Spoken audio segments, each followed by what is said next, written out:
नमस्कार, आप देख रहे हैं हॉर्नबिल टीवी और मैं हूं आपके साथ निशी भाटिया। बुलेटिन की शुरुआत करेंगे कुछ खास खबरों के साथ। राजकीय Doon medical college auditorium Patel Nagar में नारी शक्ति बंधन टाउन हॉल सम्मेलन का आयोजन किया गया, जिसमें मुख्य अतिथि के रूप में सीएम पुष्कर सिंह धामी ने प्रतिभाग किया। इस मौके पर सीएम ने कहा कि बीजेपी की सरकार में आधी आबादी का पूरा सम्मान मिल रहा है। इस सम्मेलन का उद्देश्य महिलाओं की भागीदारी को बढ़ावा देना है और उन्हें समाज के साथ राजनीति में और सशक्त मजबूती देना है।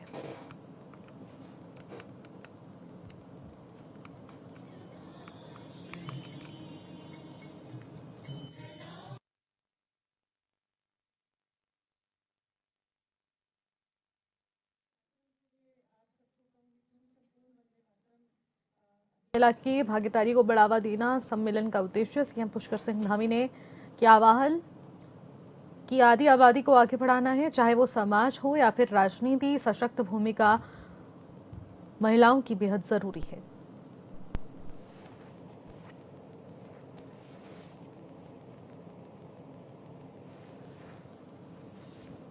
हमारी मुस्लिम बहनों को जो 3 तलाक जैसी कुप्रथा थी, उस 3 तलाक से मुक्ति दिलाने के लिए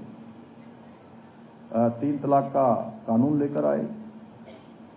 ड्रोन दीदी, लखपति दीदी, अनेक कार्यक्रम उन्होंने स्वदेश के अंदर शुरू करे।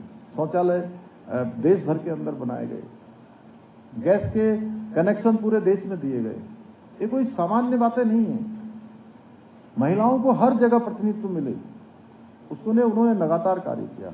और मुझे बहुत यहां से आप सबके बीच में बोलते हुए सच में मुझे बड़ा संतोष है कि हमारे प्रधानमंत्री मोदी जी के मार्गदर्शन और उनके नेतृत्व में हमने उत्तराखंड में महिलाओं के सशक्तिकरण के लिए, समानता के लिए, जो पूरी आबादी के 50% है, सबसे पहले देवभूमि उत्तराखंड एक ऐसा राज्य बन गया जहां उनके 100% सुरक्षा का कानून समान नागरिक संहिता लागू हो गया। ऐसे अनेक कानून और समान नागरिक संहिता का कानून आज जब उत्तराखंड में लागू हो गया, आपने देखा होगा कल भी प्रधानमंत्री जी कल भी उसका उल्लेख कर रहे थे कि उत्तराखंड से लागू होकर अब हर एक राज्य में इसकी प्रक्रिया आगे बढ़ गई है। अभी गुजरात राज्य में भी वहां की विधानसभा ने इसको पारित कर दिया। मैं देख रहा हूं कि अन्य बहुत सारे राज्यों के माननीय मुख्यमंत्री उसको हमारे जो ड्राफ्ट बनाया, जो उसकी प्रक्रिया है, उस प्रक्रिया को लगातार यहां से हम लोगों से उसकी जानकारी ले रहे हैं, उसके ड्राफ्ट मंगवा रहे हैं। तो बहुत तेजी से सब काम बढ़ रहे हैं। मुझे पूरा विश्वास है कि आने वाले समय में हमारी माताएं और बहनें बड़ी संख्या में नारी शक्ति बंधन अधिनियम का जो संशोधन है वो कल से चर्चा के लिए संसद में शुरू होने वाली चर्चा, और उसके बाद बड़ी संख्या में हमारी माताएं बहनें संसद और विधानसभाओं में पहुंचेंगी। तो देश की नीतियों में नई सोच, नई ऊर्जा, उसका एक समावेश देखने को मिलेगा जो भारत को सशक्त, समृद्ध और आत्मनिर्भर राष्ट्र बनाने का मार्ग प्रशस्त करेगा। आदरणीय प्रधानमंत्री जी के मार्गदर्शन में हमारे राज्य के अंदर भी मातृशक्ति के कल्याण के लिए हम अनेक कार्य समर्पित होकर कर रहे हैं, चाहे वो शिक्षा का क्षेत्र हो, स्वास्थ्य का क्षेत्र हो, उद्यमिता हो, नौकरियों का क्षेत्र हो। प्रदेश की महिलाओं की अधिक से अधिक भागीदारी उसमें सुनिश्चित करने का हम निरंतर प्रयास कर रहे हैं।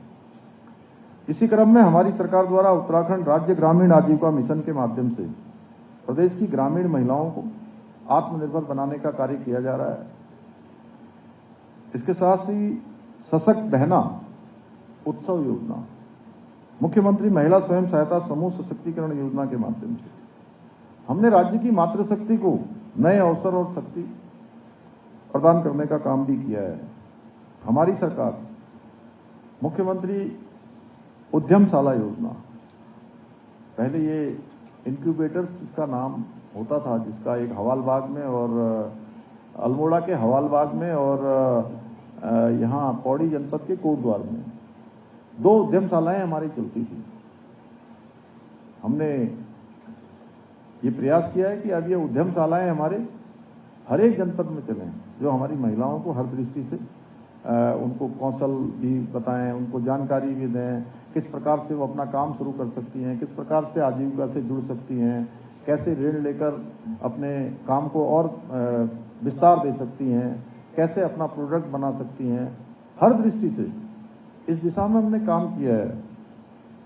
और आज मैं देख रहा हूं कि इन उद्यमशालाओं के अंतर्गत जो महिला समूह द्वारा उनकी ट्रेनिंग के बाद जितने उत्पाद वो बना रही हैं, वो उत्पाद इतने अच्छे होते हैं, मैं उनका जिक्र केवल यहीं पर नहीं करता हूं।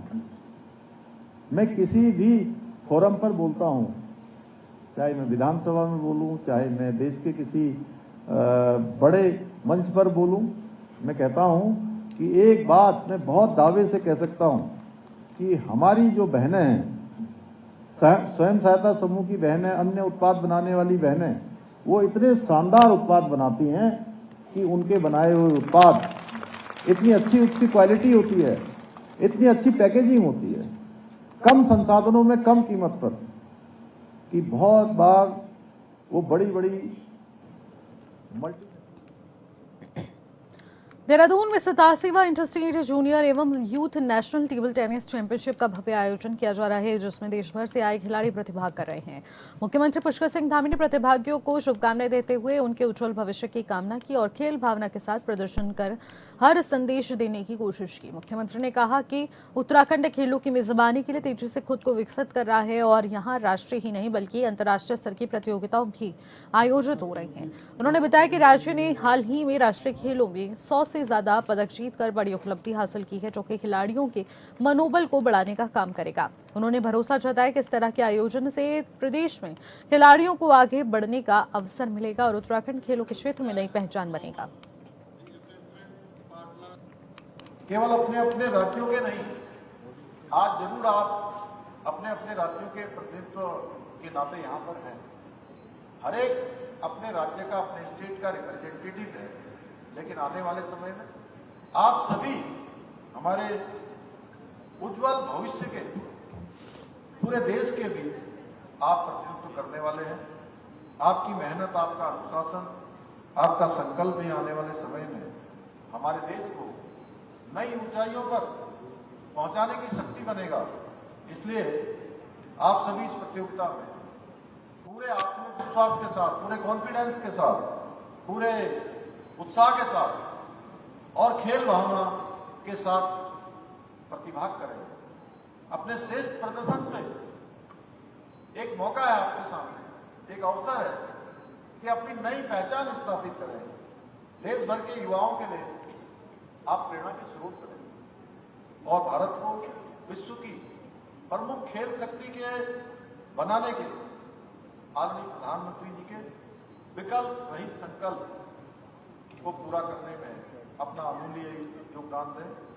साथियों, टेबल टेनिस एक ऐसा खेल है जिसमें गति के साथ साथ बैलेंस बनाना भी है और संतुलन ये हमें बनाना होता है।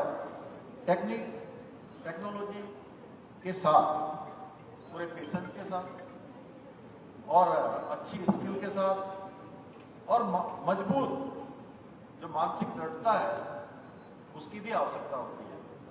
ये खेल हमें सिखाता है कि जीवन की हर चुनौती का हम किस प्रकार से जीवन में आने वाली चुनौतियों को फेस करेंगे, कैसे हम एकदम से फास्ट डिसीजन लेंगे, कैसे एकदम सटीक रणनीति बनाएंगे, कैसे हम अपने साथ कॉन्फिडेंस के साथ कैसे क्या करना है, ये अगर हमें सीखना है तो टेबल टेनिस उसके लिए बहुत अच्छा हमारे लिए शिक्षण का कार्य भी करता है।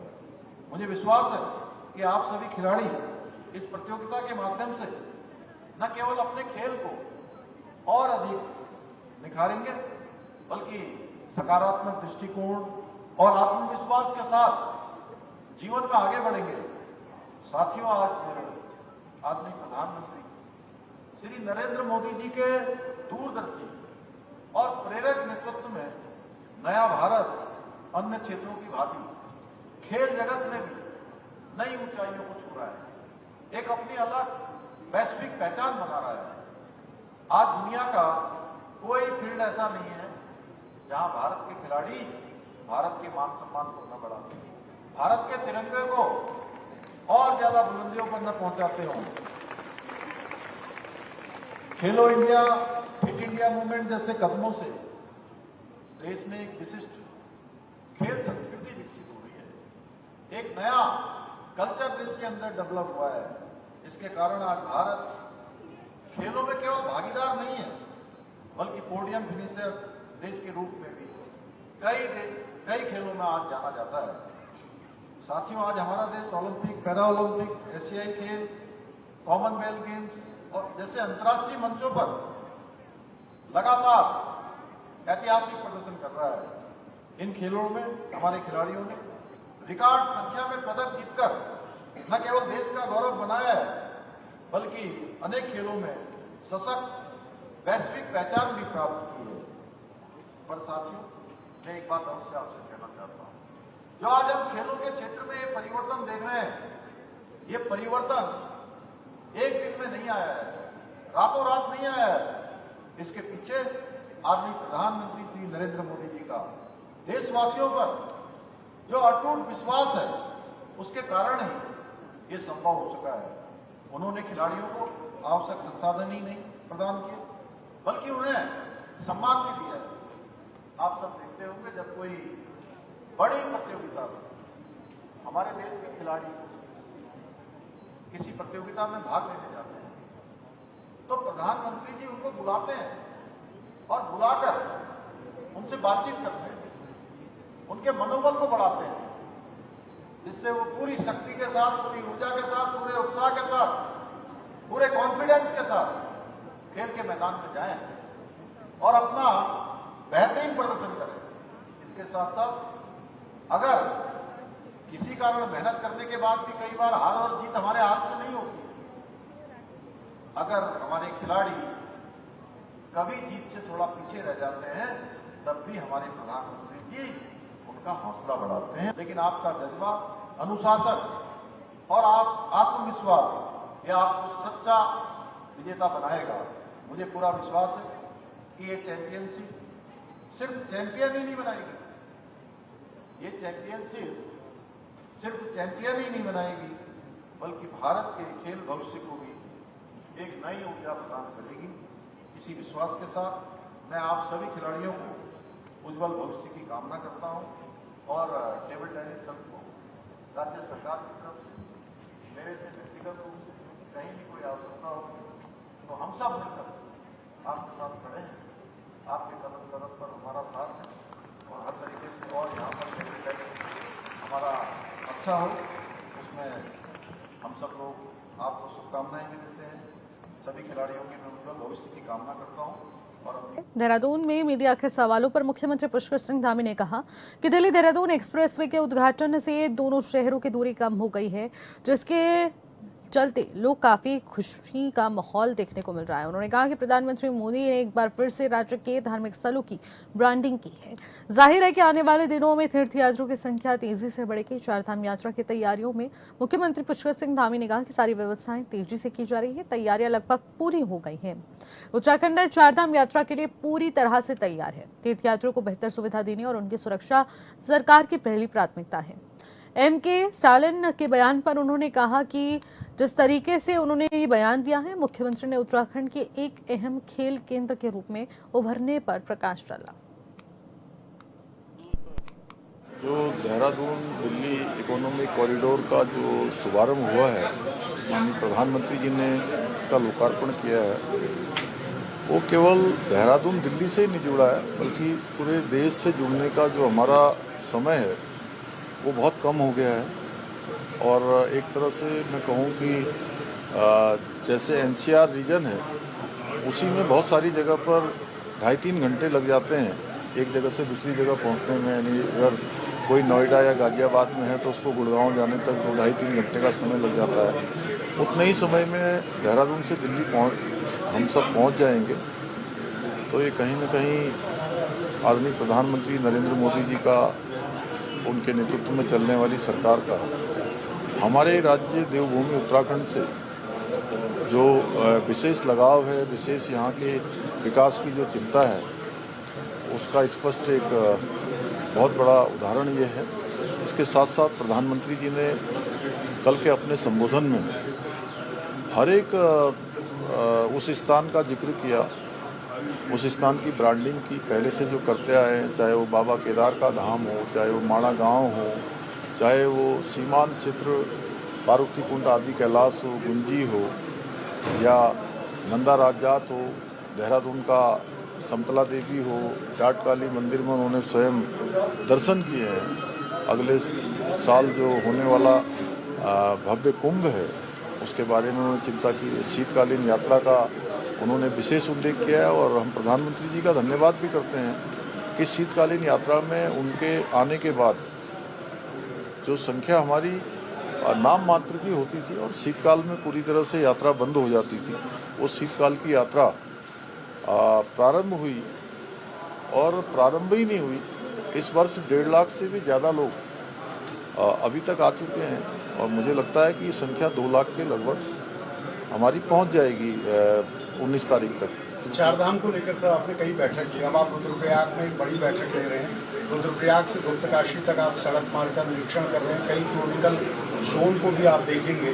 किस तरह की तैयारी, क्या दौरा रहेगा सरकार? चारधाम यात्रा हमारी सर्वोच्च प्राथमिकता है हमारी, क्योंकि ये लाइफलाइन है राज्य की, देवभूमि की, और चार धामों की यात्रा से बहुत बड़ी आर्थिकी हमारी चलती है। हम पूरी तरह से चारधाम यात्रा के लिए तैयार हैं। सड़क मार्ग भी अच्छे हों, अन्य व्यवस्थाएं भी अच्छी हों, परिवहन व्यवस्थाएं हैं, आवास है, पेयजल है और पुलिस व्यवस्था है, ट्रैफिक व्यवस्था है, सभी व्यवस्थाएं अच्छी हों। और इसीलिए मैंने ये भी तय किया है कि मैं स्वयं पहले भी कई समीक्षाएं मैं कर चुका हूँ अलग अलग स्थानों पर, और कल मैं स्वयं रुद्रप्रयाग में जाऊँगा, वहाँ से लेकर गुप्तकाशी तक और अन्य मार्गों को भी बीच में देखता रहूँगा। हमारा प्रयास है कि सभी सड़कें भी दुरुस्त हों, अन्य व्यवस्थाएं भी अच्छी हों, और उत्तराखंड पूरी तरह से चार धाम यात्रा के लिए तैयार है। चार धाम आने वाले सभी श्रद्धालुओं से, सभी यात्रियों से मैं कहना चाहता हूँ कि हर दृष्टि से पूरी तरह से हमारा राज्य चार धाम यात्रा के लिए तैयार है। सर, नारी शक्ति बंधन अधिनियम को लेकर के कल से विशेष सत्र भी बुलाया जा रहा है। कल प्रधानमंत्री ने भी इसका मंच से जिक्र किया है, अपील की है। सर, इसमें एक चीज़ और होता है, MK स्टालिन ने कहा है कि दक्षिण को कमजोर करने की ओर अगर कोशिशें होंगी तो विरोध करेंगे। देखिए, आज़ादी के बाद आदरणीय नरेंद्र मोदी जी देश के पहले प्रधानमंत्री हैं जिन्होंने देश में, चाहे वो पूर्वोत्तर के राज्यों, नॉर्थ ईस्ट हों या हमारे जैसे हिमालयी राज्य हों या दक्षिण के राज्य हों, सभी को, पूर्व, पश्चिम, उत्तर, दक्षिण, सबको एक सूत्र में जोड़ने का काम किया है। और उन्होंने अपनी लोकसभा क्षेत्र बनारस में, वाराणसी में, उन्होंने काशी में तमिल काशी संगमम, इसका एक अनुपम उदाहरण है, जहां बड़ी संख्या में तमिलनाडु के लोग आए और बनारस के लोगों के साथ उन्होंने कई दिनों तक कार्यक्रम किया। पूरे देश के सभी हमारे जितने भी लोक भवन हैं, उन लोक भवनों में आज विभिन्न राज्यों के स्थापना दिवस मनाए जाते हैं, अनेक कल्चरल कार्यक्रम किए जाते हैं और पूरे देश का समेकित रूप से विकास हो। इसीलिए लोग आज प्रधानमंत्री जी की नीतियों पर विश्वास कर रहे हैं। पूरे देश में जहां पहले कभी भारतीय जनता पार्टी या NDA की सरकारें नहीं होती थी, लोग वहां समर्थन दे रहे हैं और डबल इंजन लगा रहे हैं। जो काम नहीं कर रहे हैं, जो अपनी ज़मीन जिनकी धीरे धीरे खिसक रही है, वो अपना फेस सेव करने के लिए इस प्रकार की चीज़ें कर रहे हैं। सर, लगातार सरकार खेल को भी बढ़ावा दे रही है। आज आप कार्यक्रम में पहुंचे, इसके काफी लोग जो एकेडमिक्स में नहीं। देखिए, यहाँ पर 87th इंटर स्टेट जूनियर और यूथ नेशनल टेबल टेनिस की चैंपियनशिप हो रही है। मैं सभी प्रतिभागियों को बहुत बधाई देता हूँ, शुभकामनाएं देता हूँ। टेबल टेनिस संघ, महासंघ का भी धन्यवाद करता हूँ कि उन्होंने हमारे राज्य को इसकी मेज़बानी का अवसर दिया है और हमारा राज्य अब खेलों की दृष्टि से में और खेलों की मेजबानी की दृष्टि से बहुत एक महत्वपूर्ण स्थान बन रहा है।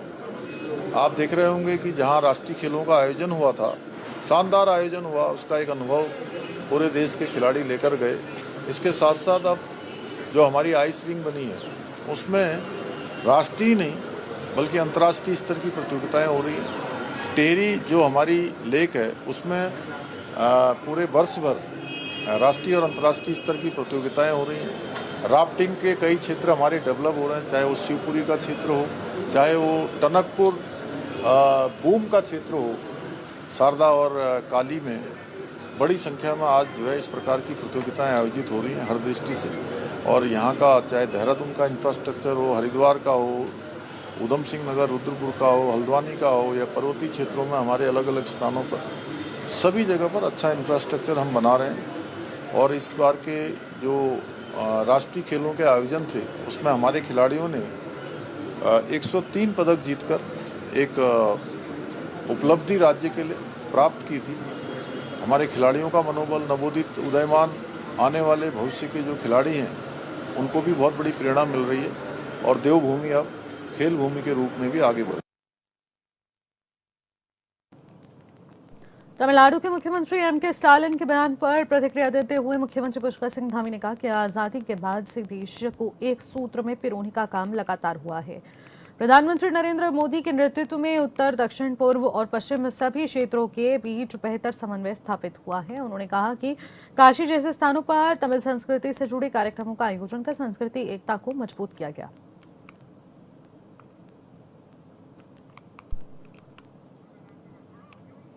और इसी के साथ अगली खबर का रुख करेंगे। नैनीताल में रामनगर के जंगलों में वन्यजीवों के संघर्ष बढ़ रहे हैं। आपसी संघर्ष में घायल हुए एक बाघ को वन विभाग की टीम ने रेस्क्यू कर इलाज के लिए सेंटर भेजा है। बाघ की हालत गंभीर बताई जा रही है, लेकिन चिकित्सकों की टीम लगातार निगरानी में जुटी है। जानकारी के मुताबिक जिस कॉर्बेट नेशनल पार्क की बात की जा रही है उससे सटे रामनगर तिराई पश्चिमी वन प्रभाग की बेलपड़ाव रेंज में गश्त के दौरान वन कर्मियों को एक बाघ घायल अवस्था में दिखाई दिया। बाघ की हालत देखकर तुरंत उसकी सूचना उच्च अधिकारियों को दी गई। इसके बाद कॉर्बेट टाइगर रिजर्व की मेडिकल टीम मौके पर पहुंची। वरिष्ठ वन्यजीव चिकित्सा अधिकारी और उनकी टीम ने कड़ी मुशक्कत के बाद बाघ को ट्रैंकुलाइज किया और सुरक्षित तरीके से रेस्क्यू कर ढेला स्थित रेस्क्यू सेंटर पहुंचाया, जहां फिलहाल उसका इलाज जारी है।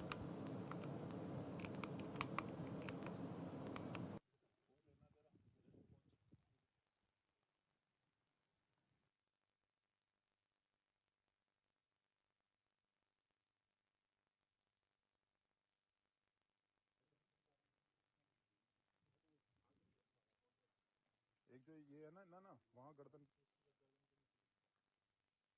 इधर देखना सब लोग।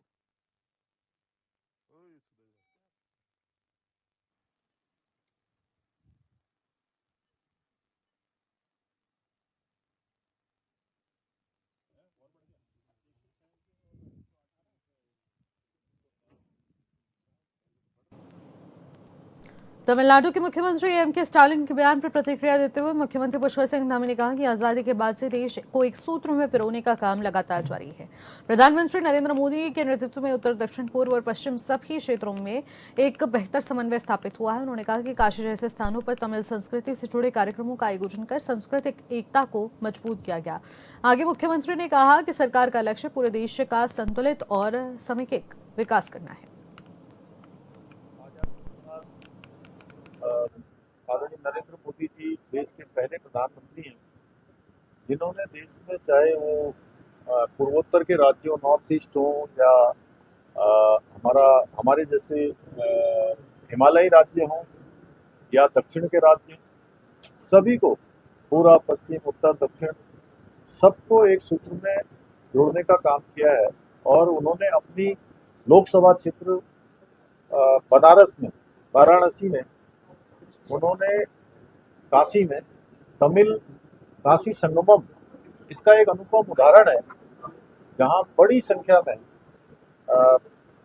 तमिलनाडु के लोग आए और बनारस के लोगों के साथ उन्होंने कई दिनों तक कार्यक्रम किया। पूरे देश के सभी हमारे जितने भी लोक भवन हैं, उन लोक भवनों में आज विभिन्न राज्यों के स्थापना दिवस मनाए जाते हैं, अनेक कल्चरल कार्यक्रम किए जाते हैं और पूरे देश का समेकित रूप से विकास हो, इसीलिए लोग आज प्रधानमंत्री जी की नीतियों पर विश्वास कर रहे हैं।